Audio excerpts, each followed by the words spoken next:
girl. And there's been a movie, there's been quite a few books. There's a Broadway show called Parade about the Leo Frank Mary Fagan case. They had to guard the Slaytons after this happened, after he commuted his sentence, and they left town for quite a while and came back. The monument straight ahead down at the end of the walkway, the Clyde King Monument, is from the King family of the King Plow Center. Pine straw. Smell. Anybody who cooks will know this, maybe. Oh yeah, somebody gave to me to cook. Oh, Yeah.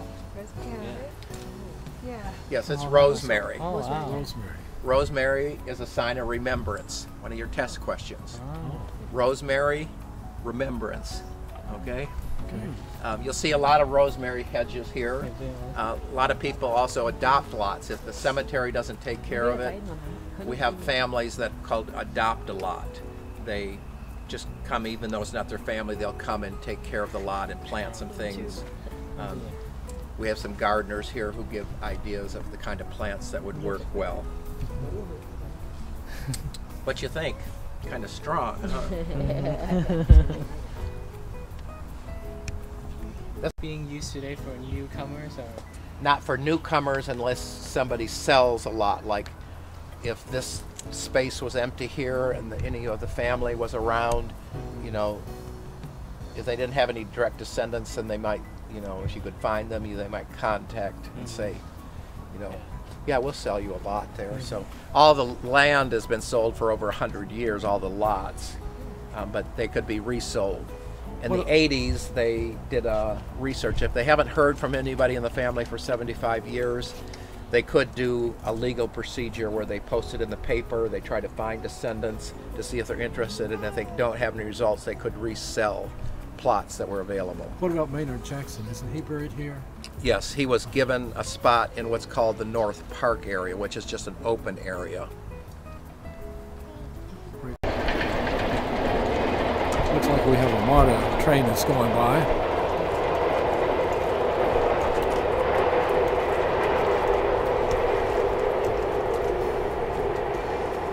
Are you sleeping through my tour?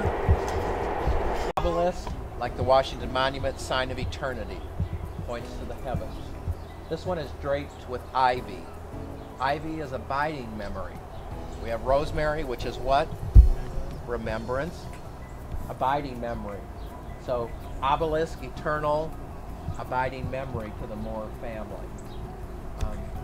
The Marsh Mausoleum is the only one we have here that's sandstone. Sandstone's sort of a soft stone. It sort of needs to breathe, so a lot of people originally made mistakes and tried to cover the sandstone, put a coating on it, but then it would sweat from the inside and crack off. So it has lost a couple finials, so I don't know if the family is doing this reconstruction. This has been up for a couple of months now, but I haven't seen any work being done, but maybe they're afraid something's going to fall off it. But one of the only independent people to win term as mayor, because the guy who was running was found drunk on the street a couple weeks before the election in 1909. He refused to drop out, so they ran an independent.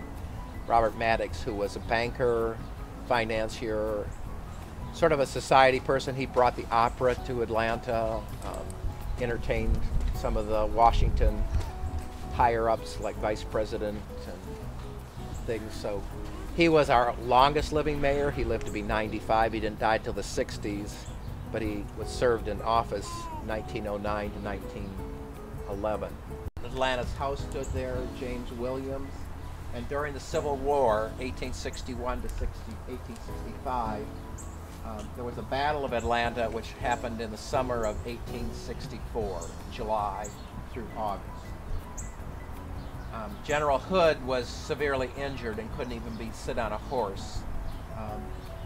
So he was up in the second floor of the window watching the Battle of Atlanta. The Yankee troops were out on DeKalb Avenue towards Decatur, towards the east of here, shooting towards downtown Atlanta. And so he was sort of watching a lot of the battle going on from a house. A little safer. if you have questions as I go along, just ask, or you have any specific interest that you want to spend a little more time on. This is basically a segregated cemetery. So we have the general section. It was purchased in tracts, the first 6 acres, and then just added like 7 acres here. Mostly small plots of land. This was a farm country in 1850. This triptych lists all the mayors who have been mayor of the office, except we don't have Kasim Reed, and we haven't finished Shirley, but maybe she's going to run for office again. Who knows?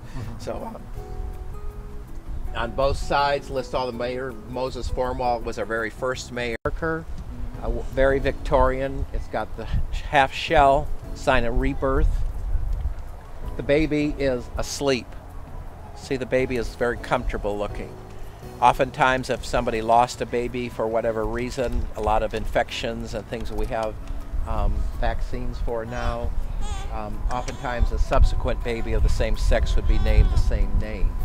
So, asleep, August 10th, 1869, 9 months and 1 day old. So, over 50% of the burials here for the first 50 years are infants and children. So very common for infants not to survive. When I look at the burial books, a lot of stillbirth babies also buried here. So sometimes they'll have markers, sometimes not. Like this is probably another infant or child here. You know, it's kind of in the center of the state. I guess the airport helped, you know, put Atlanta on the map because, you know, eventually it became like the largest. It always competes with O'Hare as being the largest or second largest and most traffic in the country.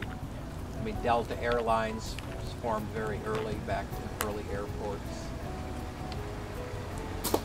And Atlanta is basically like if you live anywhere other than Atlanta, if you live out of the metro area, they consider, like I live up in Gainesville, they consider Atlanta kind of a Yankee town. It's all these people from elsewhere. They're not a real southern town, you know. But basically every business has some sort of representation in Atlanta if they're going to be represented, you know, wherever they are. The Quinn Monument, this is very Victorian. Life built on a firm foundation, the stones. Stump, life cut short. Died young. Has become an angel, writing a brief epitaph of her life. History. The bed, very common, lots of bed motifs. You'll see some very fancy looking bed motifs.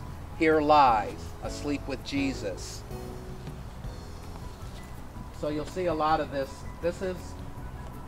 There was very ones you could just buy, like stock monuments like that.